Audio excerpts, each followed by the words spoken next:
Thank you so much for joining us for this conversation. It's a conversation about Kenyan fiction, but we will pass into non-fiction and we'll talk about other things. Join me to welcome John, Sandra, and Mugaa. They've been introduced, so yeah. Great. I like to start with reading because we're in a library and there's been an introduction as well about libraries here. So let's start with what are you reading now and how does that help you with your writing? Currently, I'm rereading After 4:30 by Professor David Milo. I'm not sure about the literary part of it, but it's interesting. It's been interesting to see. I first read the book when I was 9 years old, and reading it now, it's interesting to see how things have changed and remained the same, especially with regard to the life of the present day Kenyan woman, the struggle she had 50 years ago. Some of it is still what she's having today. And how does what you read help your writing?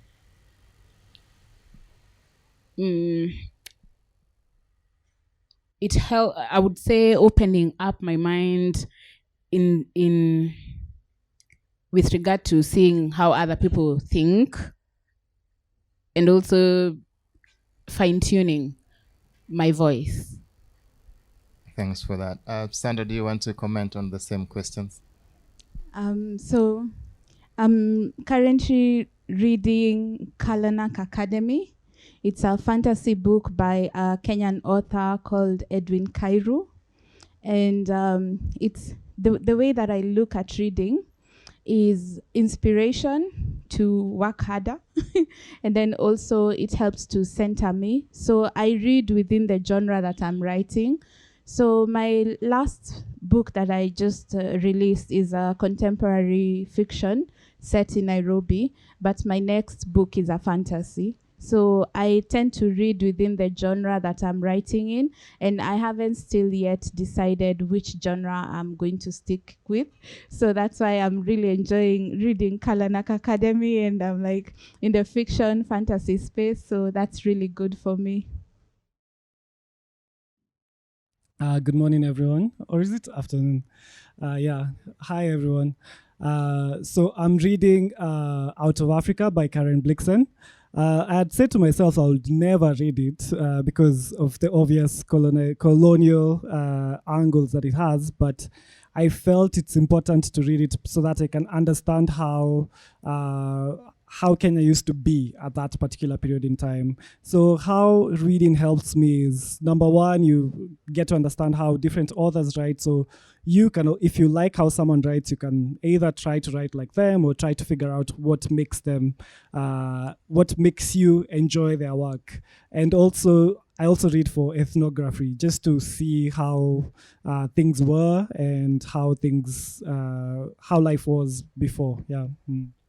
Thanks for that. I think the one reason I like asking about reading and writing is also people in the audience can discover.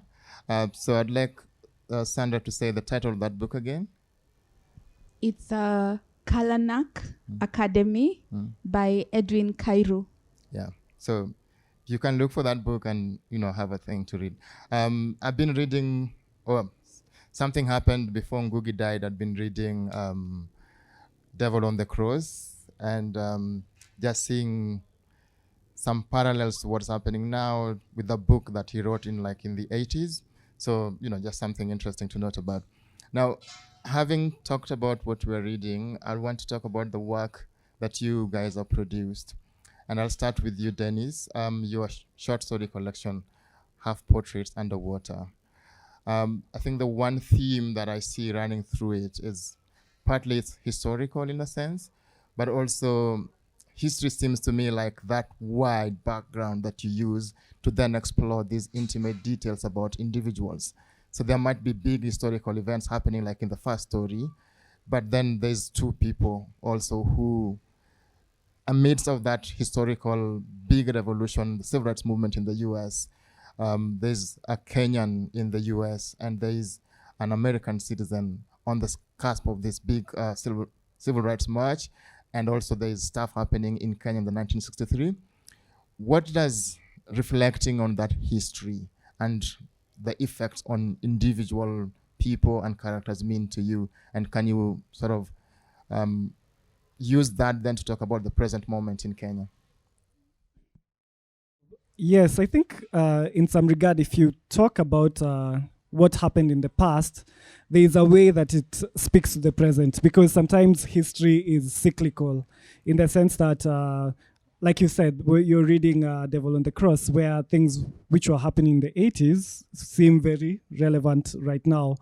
So sometimes I think the more things, I mean, that old phrase, the more things change, the more they stay the same. But I also think that there are stories from the past which have never really been told. So, because I've never really seen what Oti described is the first story in my collection, considers a Kenyan student who went to the US through the student airlift program. In as much as the airlift program has been documented through nonfiction, I've never really seen it in fiction.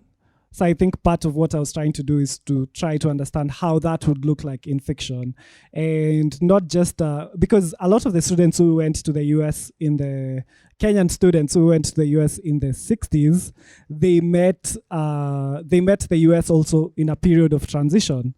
So what did it mean for them to be African or black at that period in time where all these things were changing? Yeah, so I suppose, yeah. Thanks for that. And what do you think about the present moment in terms of historical recording of things that have happened? Is this something that you might explore in fiction, non-fiction? Yeah, I think so. Right now, of course, we are going through the protests I've been going through the past 1 year. But sometimes when you're living through a historical moment, you don't really recognize it as history because you're in it. It doesn't really feel like history. But also something which and it's hard also to see what it really is until it's a long time has passed, because like in the last 1 year that people have been out in the streets constantly, part of it in my thinking, it's been, we are calling them protests, but are they really protests or is it a revolution? It could be a failed revolution, it could succeed, but a year is a long time to simply call it protests. And what happens now if we simply call it protests? Do we minimize the impact of what is happening? And then when you call it a revolution, what does that mean? Does it just suddenly make this moment much more worth it? Yeah, much more likely to be recorded in history, yeah. Thank you for that. Let's move to Sandra. Your novel, the latest one that you published, No Saints, explores, for lack of a better word, people who are a bit damaged, people on the margins. Also, it explores the underworld of Nairobi. I'm wondering why that is fascinating to you, and what can we make of these people living on the margins of Nairobi in terms of our society? So No Saints is a psychological thriller based in Nairobi. And as he said, it's based on people who are damaged across the Nairobi scape. So we are looking from leadership to the common mwananchi to the ones who are trampled over by all this confusion and chaos. And one of the things that personally led me there is just looking around at the society where I grew up. I grew up in a place called Mwiki. It's not far from here. It's towards the northeast, yeah. And we had the opportunity of my mom working at the local police station, police canteen, and working there made us interact with people on both sides of the law. And you could see the duality of who we are as human beings. Every time you'd meet a police officer, you will see the good side, and you'd also sometimes see the bad side. And when we were there, we could also interact with the prisoners, because sometimes we'd serve them food, and then you'll see the other side of that wall that you never want to cross over to. So for me, it was a bit of experience, and then that experience leading me to the point of trying to understand why this duality exists and whether we can explore it as a people. By the time I was writing No Saints, I was doing the research for No Saints in 2013 and 2014 with the help of my sister, Wilma. And we wrote the research and a rough draft and then shelved it.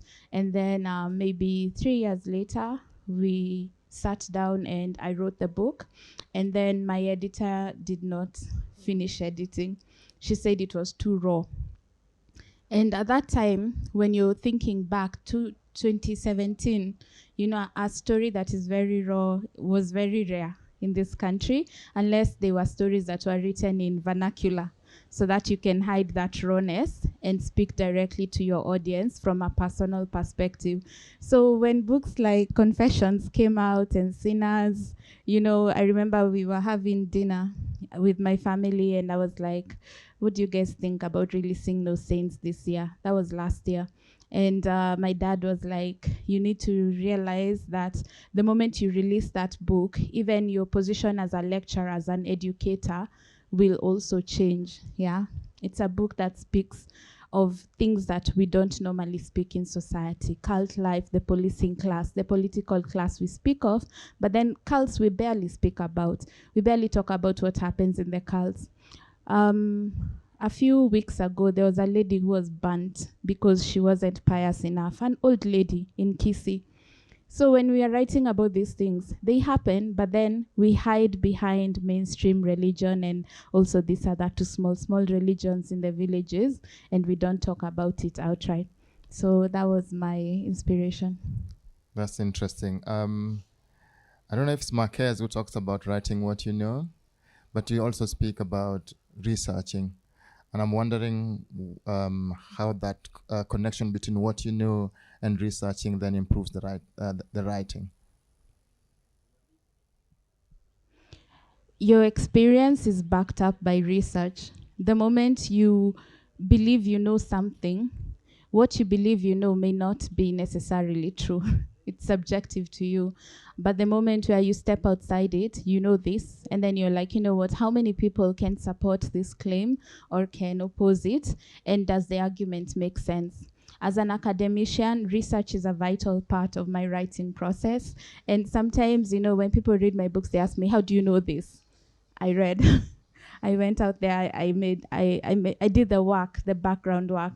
I think that's something that a lot of writers need to put into their daily activities. Even if you're writing fiction, write fiction from an educated and inspired perspective.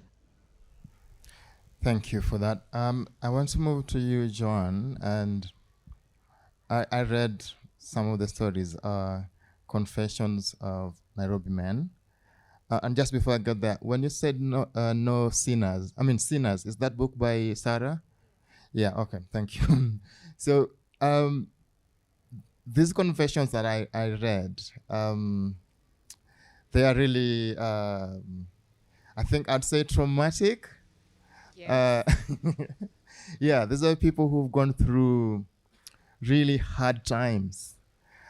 So first of all, I wanted to understand, how do you get your subjects? And why do you think these stories are important? Okay, I started writing the Confession series 4 years ago, and it was after a decade of having been a print journalist. So at the time, I'd met hundreds of people, and usually when you're writing for a newspaper, you have an angle. So we only want to talk about your business today, or this or that. And there would be stories that you would hear that I knew would never be told, not in a newspaper, not on radio, not on the TV. So I wanted to tell them, I wanted to create a platform to talk about the stories that we don't hear, especially for the men series. I thought addiction, sexual assault, especially for the men. There are stories we don't talk about. There are stories we consider too triggering, taboo. So it was because of that, because we don't hear them. That's why I wanted to tell them. In terms of finding my story subjects, in the first book I wrote, it was the people I already knew. Some of them are friends, family, or men and women I'd met during my career as a journalist. I went back and you remember that story you told me off the record? Can you tell me now on the record? Then after that, I've had an outpouring of stories from the public for the subsequent books. So because you've built a reputation. Sort of. So I think the one thing I felt reading some of those stories, and I want your take on this. For instance, the character who goes out to a party and then he's abused. It felt to me at the end of the story that there was really no hope for him, in a way. And also in the opening story about this person who's betrayed by their family member, I still also felt that there was no hope for him.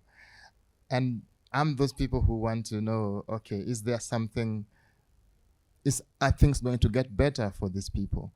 I'm just wondering what you'd say about my observations of these stories and how you respond to that. So the Confession series are creative nonfiction, so they are true stories. And I wish also it were fiction, then everybody would have a happy ending.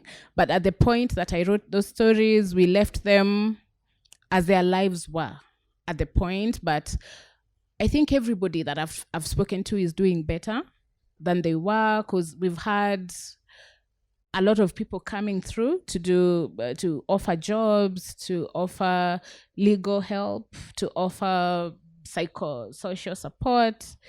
So I don't think it's hopeless at the moment, but the stories end where life is. Yeah, so not all of them are good.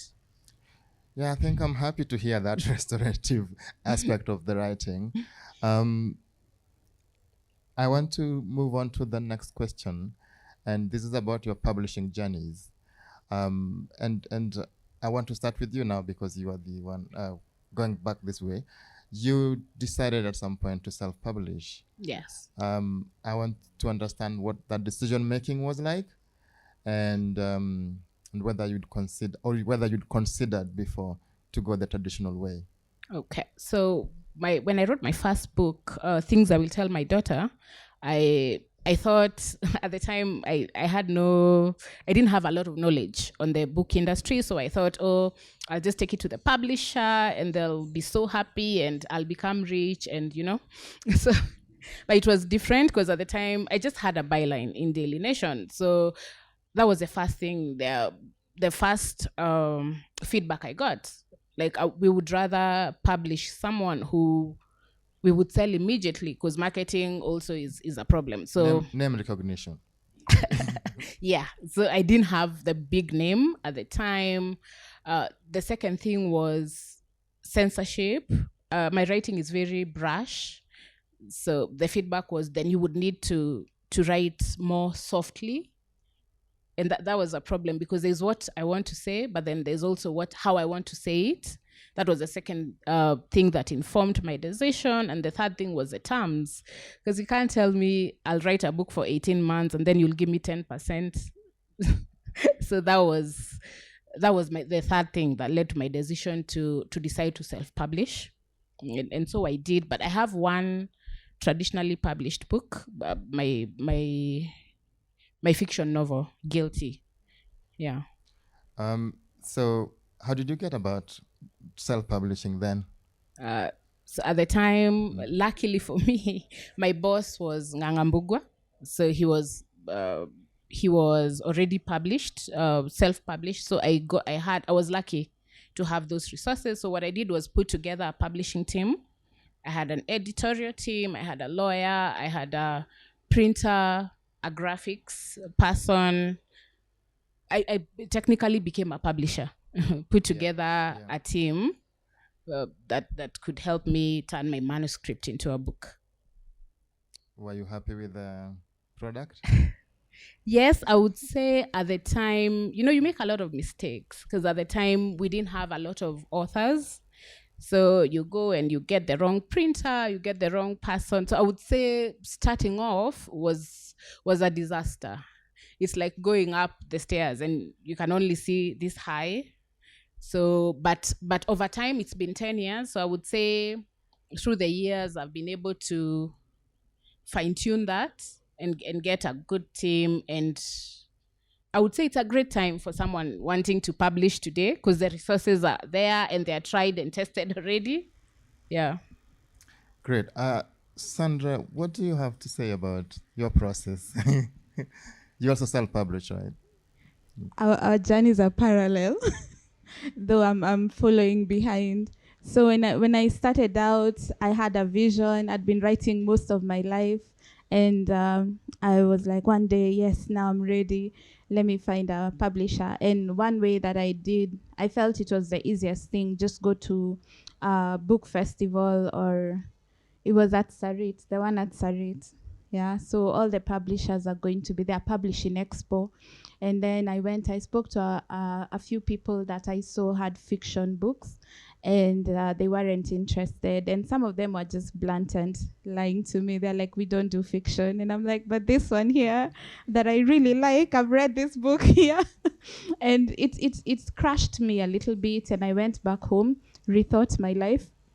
But then I came up with a plan. So I started to look into self-publishing before even realizing that it was such a big thing for indie authors. Yeah. And I remember looking for, after learning the process of typesetting and creating a brand and all these things. So there was an issue of printing, because now I couldn't sell these things off my email like an amateur, So I'm like, I need to find a way to print books for people. And I started off with Kindle. So that time, it wasn't Kindle, it was Amazon. Amazon bought Kindle. So I started off with Kindle, and then I'd import my books from the UK. And I did that with the first ones. And as Joan said, a lot of mistakes. I remember when we were printing my first copy of my first ever print book, after an online series of just testing it out and hearing what people think about my writing. So I printed my first book, Amir, and the books came 60 copies, and page 1 had an error. And I remember crying. I just remember crying and just going like, oh my God, I'm a failure, And that's when mothers come in handy, And my mom was like, she worked for a big office, and she was like, yeah, even us, we make mistakes, and we have editors on editors. Because that time my friend was the one editing. So later on again, I found an editor, and as I said before, No Saints, it was stopped even before it saw the light of day a few years ago. Why? Because it was too raw. So over time, I've also learned to construct a team of people who I trust, who also trust that I know what I'm saying. Because if you have an editor who will change, for instance, something as simple as using British English or American English, I write in British English because I studied in British English, so it's easier. So my editor was changing everything to American English. So by the time I'm going back to reread my work, I don't recognize part of it, because it's like I may change boot to, those small things, elevator and lift, but then it seems like it's not your book again. So you make mistakes, and then over time you start to realize that I need people who I can trust and who also trust me. And then also you need to create a brand. So things like font, the size of your book, such things, they seem very trivial, but they matter, because you go to the bookstore, the face of the book is what people meet, and that's what sells your book. So I had to learn that by making mistakes, and then now coming on the other side of the mistakes and doing the right thing. Thank you. Dennis, do you want to tell us your journey? Okay, so part of one reason I did not self-publish is I didn't want the work of being my own editor, my own publisher, my own marketer. So I was like, hey, that would be a lot of work. So I would have preferred simply to write. And also, number two, I think when I began writing, I was looking at the writers I really liked, how their publishing journeys were, and I was like, maybe that's how I would prefer to be published. In as much as, so I think maybe the trouble with traditional publishing is that it's not easy to be published. It's just simply not easy, because you have to go through hoops to get published. Either your, because for example, my story collection, I had to first to consider publishing the stories one, a few places here and there. But also, I was lucky in that 2 years ago, a Nigerian publisher called Masobe had a call out. They had a call out for manuscripts. So I sent them my manuscript, and after a while, they were like, "Oh, yes, we can publish this." So I think I got lucky in the sense that I was picked up from the sludge, because I had sent my book out to different agents, and then they were like, some didn't get back to me. Some were like, "Oh, this is nice. We don't know how, but we don't know how to sell it." I was like, "What is that even?" But I think perhaps maybe now getting published with Masobe, I also got an East African publisher with Jahazi, but I wouldn't say it's easy. It's because it took close to a year for my book now to be published, to go through there. Number one, the editorial process, the copywriting, the copy editing, quite a lot of stuff and also for them to do the marketing and to agree on contracts and how subsidiary stuff work. So I wouldn't say the traditional route is easy, because I also know that they're trying to sell it to international publishers, but it's not easy. It's really a game of patience, and it's totally different from how I thought, because initially when I started writing, I was like, oh, like I will write this book and everyone will be so wowed, I'll make a lot of money, and people will just look at me like, oh, he's done it, look at how he's done it. But no, first of all, you realize very quickly, oh, I actually don't write well. I actually need to learn how to write first. Yeah, I mean, I think it says something that we are on a Kenyan fiction panel, and two are self-published. One was originally published by a Nigerian, and I don't want to say anything controversial. I'm an editor, but it says something that, we have people here who are writing, amazing work, but there's no Kenyan publisher who's thought, well, I could catch one of these. I mean, of course, Dennis is published by Jahazi here, but then after initially being published by Masobe. We have some time for questions from the audience. If anyone has a question to ask our panelists. Yes, we have 1 and 2. Can they get the mics, please?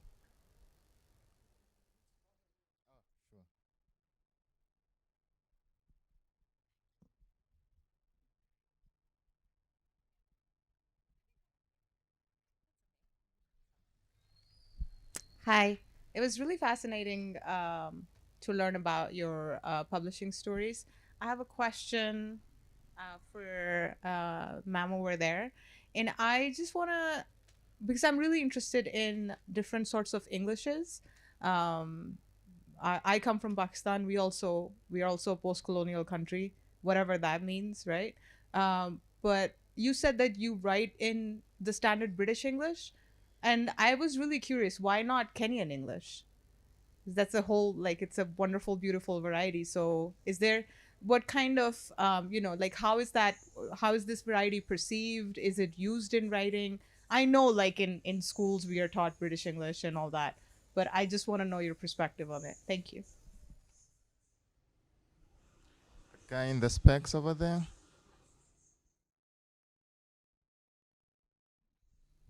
Hi, my question is to Joan. In your confession series, how would you verify the stories your subjects gave you? Were they giving you the stories under oath, or was it you take the word as it is? So yes, thank you. Think we can do those 2? Or is there one more person?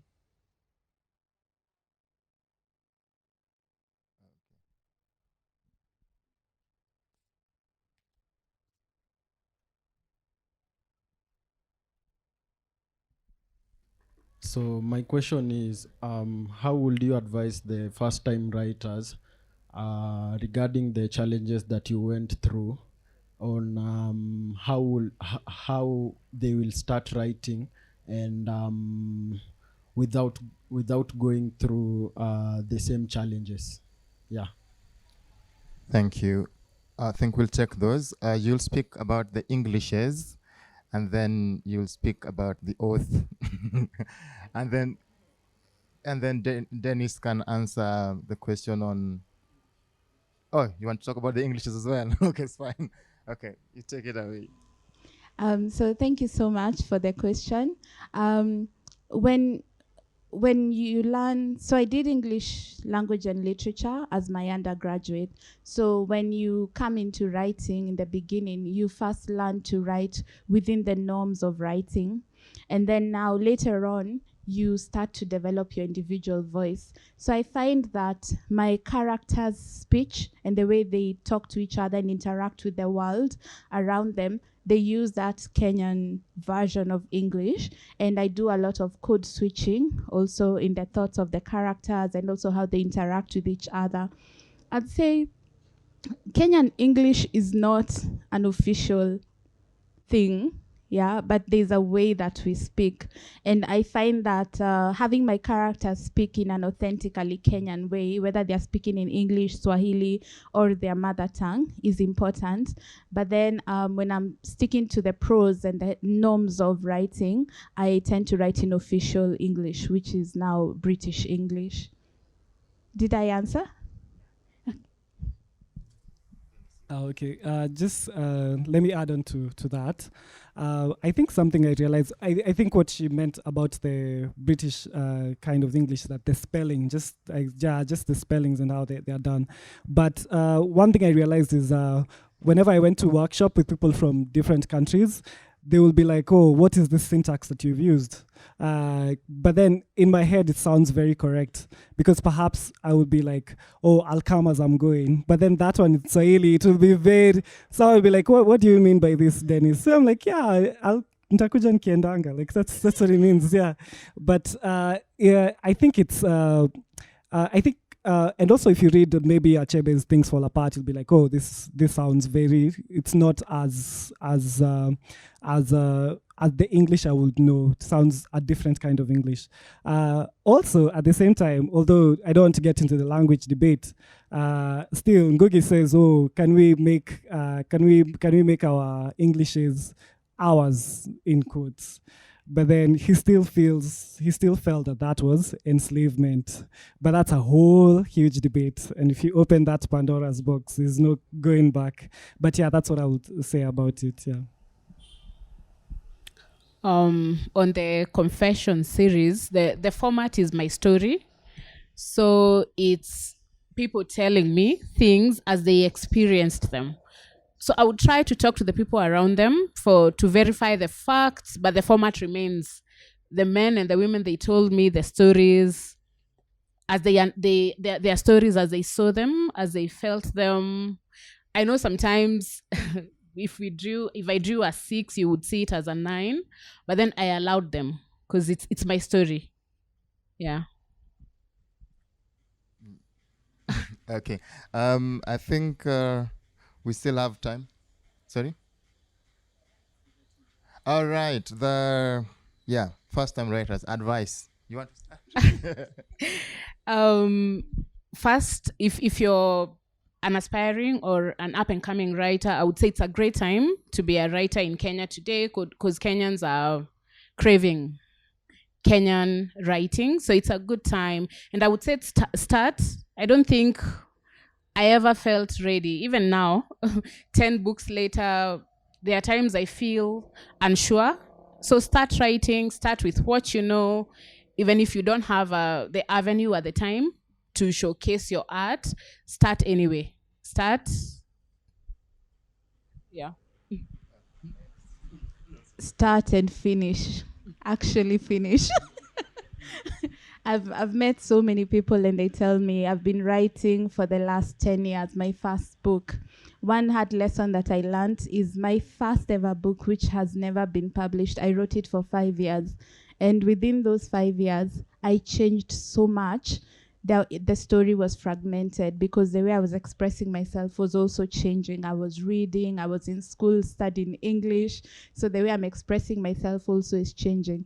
So I released a book and gave it to beta readers, and they were like, it's fragmented. You sound like you're starting out in the beginning, and at the very end, you sound like you know what you're saying, you know? So start, finish, try and compact the time that you used to write your first draft. Compact it into as little as even a month or two, yeah? First draft is messy. Write it, get it out of the way, and then give it time, go back later, read it through. You'll probably see holes that you never saw before. And then now you can reread it and re-edit, and then reach out to beta readers, get some feedback. Some people will tell you, not every book is meant to be published. These are words that I was told. And I took the lesson. Usikach. Listen to advice. People will tell you the honest truth if they actually believe in you. And then amend where you need to amend. And over time, it takes years. It takes years to get better. I'm still learning so many lessons from my latest book, No Sense. So you're consistently learning, and don't be scared of picking up a book or two. You learn from other authors. Every story has been told. You're just writing a version that is yours. You want to say something, Dennis? Yeah, I think Sandra has really covered a lot of the bases. But one thing I'll say is, I'll emphasize on is writing is hard work. So you have to prepare yourself to work really hard on your, number one, your craft in terms of getting better. Look for other people who also write. You can learn a lot more from them. Read good books, or rather books you like, and then try to, not try to write like that, but try to ask yourself, how did this person write this so well that makes me feel a certain emotion, and then you can do that. But also recognize that it's a long journey. It's you write. Sometimes it's not good. Sometimes, but at the end you'll get it right. It's not like you'll write the best thing at the first time. But the more you do it, the more you get it right. The more you do it, the more you'll get it right. There's no other way. You have to really prepare yourself to work hard. It's like any other profession, I suppose. You just have to work hard, and you'll get there. Yeah, I think yes. Just there's a question online. Do we have time for another question? Yeah, one. Yeah? So the question is for Dennis. It's coming through the live stream. How did your personal experiences affect your writing, if at all? Thank you for that question. So I think, of course, I'm writing as I see things. So things that I see are what I'm gonna write about. But part of how my personal experiences really influence my book is, number one, my collection really takes place across different cities, different countries. So because I travel to those places, I was able to see how those places are, to describe them more accurately. And also there's a story on the last story on my book. I don't think I would have been able to write it had I not been that particular age at that time. I think it's because I had experienced the difficulty of living in a different country. And I was like, oh my God. So it's not easy being in these places, and how much you have to hustle just to get through. So I feel like there are things which teach you something. You're more likely to write better about marriage if you've been married, as opposed to if you've never been married. So I think those things, they help you understand, experiences help you understand the human condition better. Yeah, I think unfortunately that's all we had time. Sorry? One question. Okay then. Timekeeper, sorry.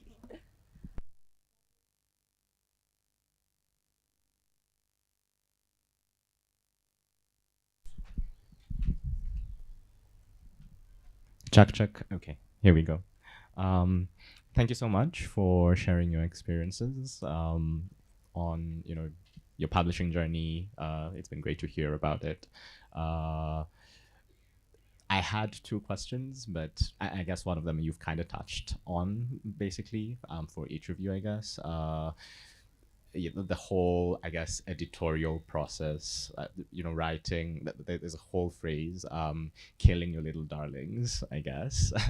I would have wanted to hear about, like, I guess, one specific example of, I guess, or one of the stories that you wrote, or one part that you thought was really hard to edit, right? And sort of like rework, if it's not too much to ask. And the other question would be,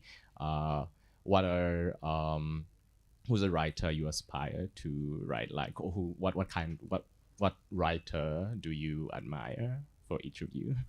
Thank you. Can I start? Yeah. Okay, sorry, my mind has gone blank suddenly. Wait, please say it, the first one again, about?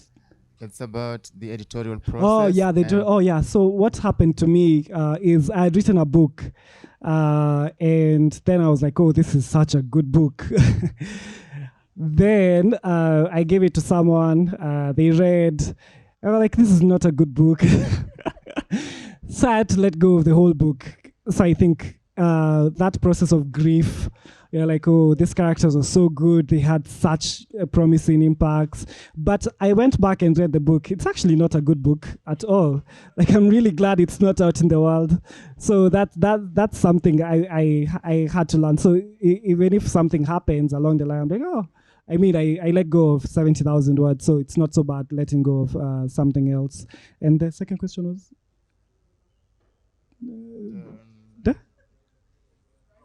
Oh yeah, Chinua Achebe for me. Yeah, not to write like, but for his impact and for what he stood for. The editorial process, I guess for me, the rewriting, the confession series have been difficult just because of the subject matter. They are hard stories to read. They were hard stories to listen to write, then to rewrite. It's damaging. Like, I can't wait to be done with that series. I really love Chimamanda just because she's able to speak her mind every time. Yeah. For me, as I already said, my first book, yeah. So the comment, not every book is meant to be published, was on my very first book. And it's still shelved. It's still my baby on my laptop. Sometimes I go back and reread.